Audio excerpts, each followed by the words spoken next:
food when we were allowed to, then that was cut off. Mm-hmm. We could no longer send anything. Mm-hmm. And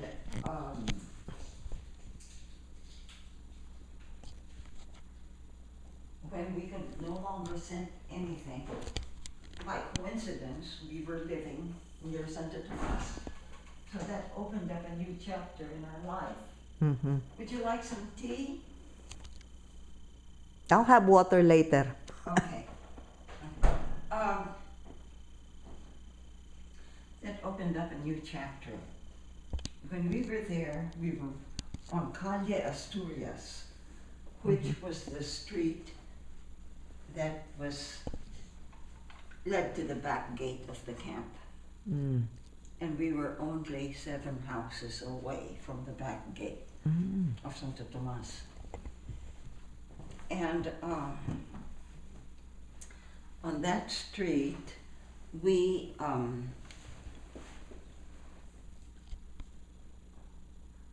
and Santo Tomas camp was allowed to be used by the Dominican priests who owned that whole area. Mm-hmm. But the Dominicans insisted they be allowed to keep the chapel. So that chapel served as the chapel for this whole area, and we all went to Mass there. Well, at that time, at the beginning, the only thing that separated the chapel from the main concentration camp were barbed wires. Mm. So if you went to chapel there, you could see what was going on inside the concentration camp. Mm-hmm.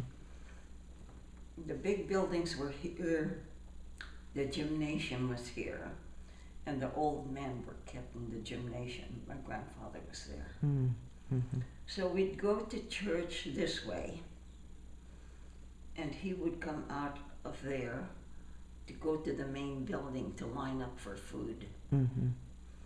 And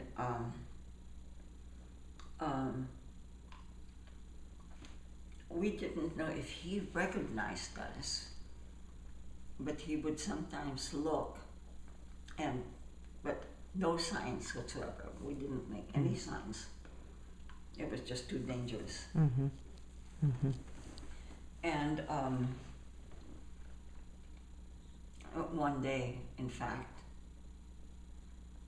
he came out of the gymnasium and he looked at a bush, and he was looking. My grandfather was a real experimenter.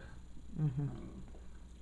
He could turn things to real products. And he, out of curiosity, took a leaf and he was looking at it, and when you hear me, he'd do this at the lab at the and a sentry came and hit him. Mm. And you saw that? We saw that. Okay. Mm-hmm. So was there any form of communication, letters or? No.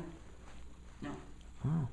Some people would put notes in matchboxes or something. Mm-hmm. And throw it. Well, you couldn't throw because there was a point where the gates were filled with barbed wire very high. You couldn't throw anything, and they'd catch you. Mm-hmm. And it meant death. Mm-hmm. And some people were killed. Mm-hmm. There were, I think, 3 or 4 young men who tried to escape one time. They were all killed. Mm-hmm. And so we were living there. Mm-hmm. And I have some of my story in that book about living there. Mm-hmm. Mm-hmm.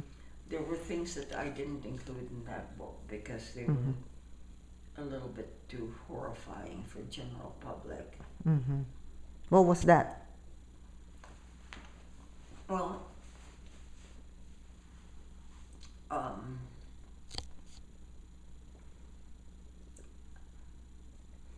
like one day, a Chinese man, selling bottles, Mm-hmm. came on our street, and there was a new spy on our street. Was he Filipino or Japanese? Filipino. Filipino. And we knew he was a spy because, first of all, he was new. He lived in the alley. Nobody had lived there before. Mm-hmm. A lot of the old timers who lived there Mm-hmm. didn't know who this person was. And all of a sudden he was becoming very prosperous, Mm-hmm. wearing new clothes all the time, smoking, Mm-hmm. Mm-hmm. and one time we think he cost a death of somebody Mm-hmm. who was taken away, Mm-hmm. and the things of that person and that house Ended were up. taken away. Mm-hmm. A Chinese vendor of botella happened to pass by, and this man said, "Thief, thief," and blamed this man. Mm-hmm. And before you knew it, lots of people came and ganged up on him, On the Chinese guy. on the Chinese, in front of our house. Oh God. And they killed him. No, they beat him up so badly. Mm-hmm. He fell on the steps of our dormitory, on the front steps, and I felt so bad because I could hear what was going on outside, and I felt this body landing on our steps outside, Mm-hmm. and so I got some water in a glass. Mm-hmm. I opened the door, and I went to the man Mm-hmm. who was all bloody Mm-hmm. right on our doorstep, Mm-hmm. and I gave it to him, Mm-hmm. and he asked me for some more, and I brought him some more, and I think I gave him an old handkerchief or something like that to wipe off the The blood. blood from his face. Mm-hmm.